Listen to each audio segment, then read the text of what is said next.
ರಾಜ್ಯದಲ್ಲಿ ಭ್ರಷ್ಟಾಚಾರ ನಿಗ್ರಹ ದಳದ ದಾಳಿಯ ನಂತರ ಭಾರೀ ಆಸ್ತಿ ಪತ್ತೆಯಾಗಿದೆ. ವಿವಿಧ ಇಲಾಖೆಗಳ 8 ಸರ್ಕಾರಿ ಅಧಿಕಾರಿಗಳ ಬಳಿ ಒಟ್ಟಾರೆ ಕೋಟಿ ಮೌಲ್ಯದ ಅಕ್ರಮ ಆಸ್ತಿ ಪತ್ತೆಯಾಗಿದ್ದು, ದಾಖಲೆಗಳನ್ನು ಪರಿಶೀಲಿಸಿದ ಅಧಿಕಾರಿಗಳು ಮುಂದಿನ ಕ್ರಮ ಕೈಗೊಂಡಿದ್ದಾರೆ. ಭ್ರಷ್ಟಾಚಾರ ನಿಗ್ರಹ ದಳ ನಡೆಸಿದ ದಾಳಿಯಲ್ಲಿ 8 ಸರ್ಕಾರಿ ಅಧಿಕಾರಿಗಳ ವಿರುದ್ಧ ಭಾರೀ ಆಸ್ತಿ ಪತ್ತೆಯಾಗಿದೆ. ಒಟ್ಟಾರೆ ಸುಮಾರು 31.11 ಕೋಟಿ ರೂಪಾಯಿ ಮೌಲ್ಯದ ಸ್ಥಿರ ಹಾಗೂ ಚರ ಆಸ್ತಿ ಇರುವುದಾಗಿ ತಿಳಿದು ಬಂದಿದೆ. ಮೊದಲಿಗೆ ಕರ್ನಾಟಕ ಗೃಹ ಮಂಡಳಿಯ ಹೆಸರಿನ ನಿರ್ದೇಶಕ ರಾಜಣ್ಣ ಎಸ್.ಎಲ್. ಅವರ ಬಳಿ 4,97 ಲಕ್ಷಕ್ಕೂ ಹೆಚ್ಚು ಮೌಲ್ಯದ ಆಸ್ತಿ ಪತ್ತೆಯಾಗಿದೆ.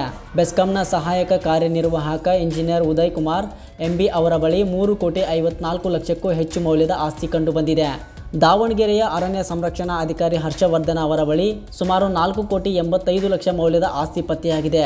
NWKRTC ಹುಬ್ಬಳ್ಳಿಯ ಸಿಟಿಇ ಸಿದ್ದೇಶ್ವರ ಎನ್ ಹೆಬ್ಬಾಳ್ ಅವರ ಬಳಿ 3,76 ಲಕ್ಷಕ್ಕೂ ಹೆಚ್ಚು ಮೌಲ್ಯದ ಆಸ್ತಿ ಪತ್ತೆಯಾಗಿದೆ. KRDL ದಾವಣಗೆರೆಯ ಅಧೀಕ್ಷಕ ಅಭಿಯಂತರ ಸಣ್ಣ ಕೆಂಚಪ್ಪ ಅವರ ಬಳಿ 2,97 ಲಕ್ಷಕ್ಕೂ ಹೆಚ್ಚು ಮೌಲ್ಯದ ಆಸ್ತಿ ಪತ್ತೆಯಾಗಿದೆ. ಚಿತ್ರದುರ್ಗದ ಬಯಲುಸೀಮೆ ಮಂಡಳಿಯ ಕಾರ್ಯದರ್ಶಿ ಕೃಷ್ಣ ನಾಯಕ್ LA ಅವರ ಬಳಿ 2,70 ಲಕ್ಷಕ್ಕೂ ಹೆಚ್ಚು ಮೌಲ್ಯದ ಆಸ್ತಿ ಪತ್ತೆಯಾಗಿದೆ.